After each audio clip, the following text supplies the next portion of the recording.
ጠብቂኝ ካልሰራውልሽ እህትሽ እዚህ ካየችን እኮ አለቀንም ከዚህ ቦታ እንሂድ እህቴ ቤት ናት በቃ ዝም ብለህ ቁጭ በል እሺ ካሽ ችግር የለውም እህትሽ መጣች ይሄ ቆሻሻ ነግሬ እህቴን አልፋታትም ማለት እኔ ባልሰራለ ዛሬ አሳንታ አይደለም አንተ እህቴ አጠገብ እንዳትደርስ አላልኩም እህቴ እንደምታስበው አይደለም እውነት እንደምታስበው አይደለም ሄደ እዛ ድጋሚ እህቴ አጠገብ ድረስ አለቀም ታሺ ጠብቂኝ ካልሰራውልሽ ቱራ ታማኝ ማሉነ አንገደፍት መኖር መቼም አይሆነን እንሞክር ቀኑ ይቀይረን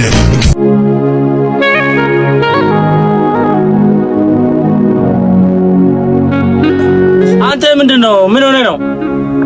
ዛሬም እንደተለመደው የፍቅረኛው እህት መታ ይሆናል አንተ ምን ቦስ እኔ ያለው እኔ ውስጥ የለም ወንድ ከሆናችሁ ድና ተዳፈሩ አንተ ውሻ ና ደርሰኝ